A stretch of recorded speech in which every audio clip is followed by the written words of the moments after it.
人數最多，但係我哋呢度係最開心嘅，大家話係咪啊？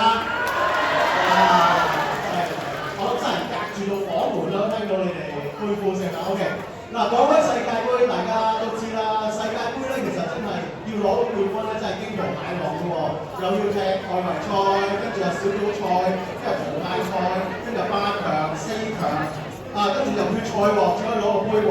我覺得對新人咧，佢哋嘅相處或者佢哋嘅經歷咧，同踢世界盃一樣㗎，都係經過好多驚濤駭浪㗎。點解咁講咧？因為一對新人唔講唔知，原來佢哋係兩小無猜，喺中學時候已經認識㗎啦。12年前嘅一日，佢哋喺校園相遇，哇！犀利！新娘子見到新郎哥，第一話：哇，咁高嘅，好中意啲高嘅男仔嘅，所以第一個印象就好好。再同佢相處得耐啲，哇，好細心喎呢個人。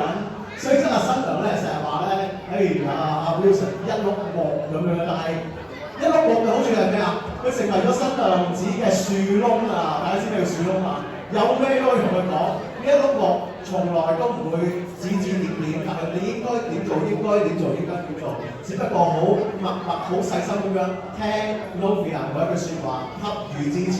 呢一碌木，大家俾啲掌聲好嘛？當然所謂嘅驚濤駭浪咧，就係、當然佢哋有好多嘢係相同好夾，有啲嘢咧就好有距離嘅喎。邊個好有距離咧？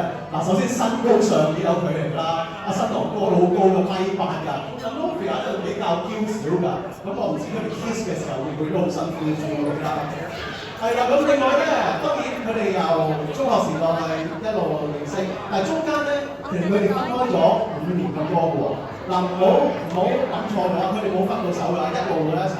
只不過咧，新娘子去澳洲讀書，喺澳洲讀書嘅時候，新郎哥喺香港讀書，咁當然有5年嘅時間，佢哋分開咗。但係原來佢哋發覺地域上佢哋影響唔到佢哋感情嘅，佢哋繼續一路 online 會面啦，會特登飛過去睇對方啦，所以佢哋感情因為呢5年嘅所謂驚濤駭浪，好似踢世界盃咁樣，慢慢晉級。大家知唔知新娘子 Novia 個名咧？我查字典喎，有冇人識西班牙文喺度？有嘅，舉一舉手先好嘛？有冇人識西班牙文？我會頒個獎俾佢㗎。好，嗱考下你啦。Novia 呢個名咧，西班牙文有特別意思㗎。各位先生 ，Novia 係咩意思啊？新娘，俾掌聲佢好嘛？哇，考唔到你。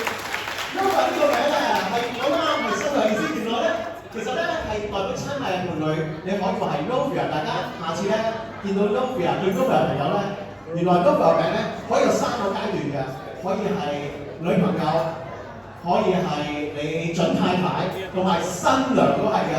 大家再次俾啲掌聲呢位 Uncle， 大家好。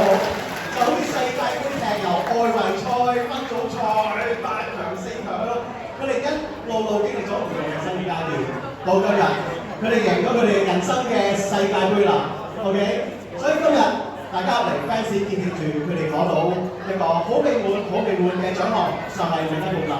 由今日開始，當然驚濤駭浪繼續會有，但係佢哋緊捉緊對方嘅手。嗰個來賓一對新人嘅驚濤駭浪或者相識嘅經過咧，與其我講到聽朝，不如我哋睇下佢點咯。嗰個來賓。全球首個佢哋嘅成長片段，俾掌聲好嘛？跟住。